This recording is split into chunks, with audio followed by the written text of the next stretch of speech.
तो एक बेसिक सवाल जो हमारे मन में आता है वो ये कि पैसा इन्वेस्ट करना चाहिए या नहीं, और इसका जवाब भी बहुत ही सिंपल है। देखो, वैसे इन्वेस्ट करने के बहुत सारे रीजंस हैं, लेकिन आज हम कुछ अलग चीज़ों पर फोकस करने वाले हैं और उसे समझने के लिए हमें एक साइकिल समझनी होगी।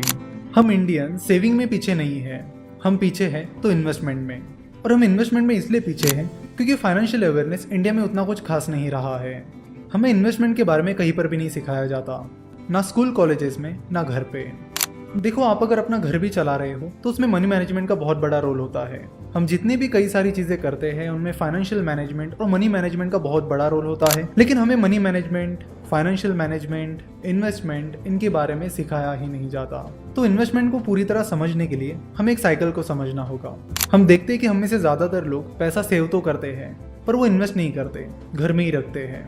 पैसा घर में रखने की वजह से वो पैसा इकोनॉमी में फ्लो नहीं होता, जिससे ना आपका पैसा बढ़ता है ना ही इकोनॉमी को आपके पैसे का कुछ फायदा होता है। तो अगर आपको अपने पैसों को बढ़ाना है तो आपको अपने पैसों को काम पर लगाना होगा। तो जब आप स्टॉक मार्केट में डायरेक्टली या इनडायरेक्टली इन्वेस्ट करते हो या स्टार्टअप्स में इन्वेस्ट करते हो तब आपका पैसा इकोनॉमी में फ्लो होने लगता है और आपके पैसों से उन कंपनीज को अपना काम बढ़ाने के लिए, अपना बिजनेस एक्सपांड करने के लिए पैसा मिलता है, जिससे कंपनीज अपना काम बढ़ाने लगती है, ज़्यादा प्रोडक्शन करने लगती है, जिसका फायदा कंट्री को होता है, जिससे कंट्री का जीडीपी बढ़ने में मदद होती है। कंपनी जब अपना ऑपरेशन एक्सपांड करती है, अपना काम बढ़ाती है, तब लोगों को एम्प्लॉयमेंट भी मिलती है। तो कंपनी के बढ़ने से जिन लोगों को जॉब मिली है उन्हें सैलरीज मिलती है, तो उस सैलरी में से कुछ हिस्सा वो एम्प्लॉयज़ किसी कंपनी में या स्टार्टअप में इन्वेस्ट करते हैं, तो अगेन वो पैसा भी इकोनॉमी में फ्लो होने लगता है, जिससे और ज़्यादा कंपनीज को पैसा मिलता है और अपना बिजनेस बढ़ाने में मदद होती है। तो ये एक साइकिल है जिसे समझना हमारे लिए बहुत ज़्यादा ज़रूरी है। तो इन्वेस्ट करने से ना सिर्फ आपको बल्कि कंट्री को भी फ़ायदा मिलता है, इकोनॉमी ग्रो होने में हेल्प होती है। सिमिलरली, जब आप एफडी यानी फिक्स डिपॉजिट करते हो तो वो पैसा बैंक्स के पास जमा होता है, फिर बैंक्स उस पैसों को किसी बिजनेस को लोन देने के लिए यूज़ करती है, तो उससे भी आपका पैसा इकोनॉमी में फ्लो होने में मदद होती है और इकोनॉमी को उसका फ़ायदा मिलता है। तो चाहे आप अपना पैसा बैंक में डालिए, स्टॉक मार्केट में इन्वेस्ट करिए या म्यूचुअल फंड में इन्वेस्ट करिए, लेकिन कहीं ना कहीं अपने पैसों को आप काम पर लगाइए, उसे घर में मत रखिए। अगर आप अपना पैसा घर में रखोगे तो इन्फ्लेशन की वजह से उसकी वैल्यू कम हो जाएगी, ना आपको उसका फायदा मिलेगा ना हमारे देश को।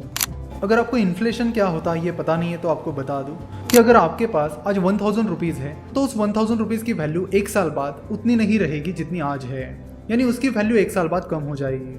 अगर आप 5 साल बाद बात करोगे तो 5 साल बाद और कम हो जाएगी, 10 साल बाद और कम हो जाएगी। जैसे कि हम कई बार हमारे दादा दादी या नाना नानी को ये कहते सुनते हैं, हमारे ज़माने में तो ये चीज़ बस 10 रुपये की ही मिलती थी और अब देखो इसकी प्राइस कितनी बढ़ गई है। तो इन शॉर्ट ये इन्फ्लेशन इफेक्ट है। अगर आप अपने पैसों को इन्वेस्ट नहीं करोगे, काम पर नहीं लगाओगे और घर पे ही रखोगे तो उसकी वैल्यू कम होती चली जाएगी, जिसका ना आपको फ़ायदा होगा ना हमारे देश को। तो इन्वेस्टमेंट करते समय आपको ये देखना होगा कि आपको जो रिटर्न्स मिल रहे हैं वो इन्फ्लेशन से कम है या ज़्यादा। इसके बारे में हम आगे चर्चा करेंगे। इन्वेस्टमेंट करने के लिए नेक्स्ट चीज़ जो आती है वो होती है फ्यूचर प्लानिंग, यानी जब तक आप काम कर रहे हो तब तक ठीक है, लेकिन जैसे आप काम करना बंद कर दोगे तो फिर पैसा कहाँ से आएगा। तो उसके लिए आपको फ्यूचर प्लानिंग और रिटायरमेंट प्लानिंग करनी पड़ेगी, ताकि जब आप काम करना बंद कर दोगे तब भी आपके पास पैसा बना रहे और पैसा आता रहे। साथ ही अमीर बनने के लिए, अपने डिज़ायर्स को पूरा करने के लिए भी आपको इन्वेस्टमेंट करना बहुत ज़रूरी है।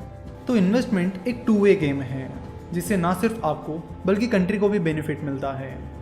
नेक्स्ट लेक्चर में हम कुछ इन्वेस्टमेंट स्ट्रीम्स के बारे में बात करेंगे, यानी वो कौन कौन से इन्वेस्टमेंट एवेन्यूज़ हैं जहाँ पर आप इन्वेस्ट कर सकते हो, कौन सा तरीका आपको सूटेबल हो सकता है और कौन सा नहीं। इन सब चीज़ों के बारे में हम नेक्स्ट लेक्चर में बात करेंगे। आशा करता हूँ कि आपको वीडियो पसंद आई होगी।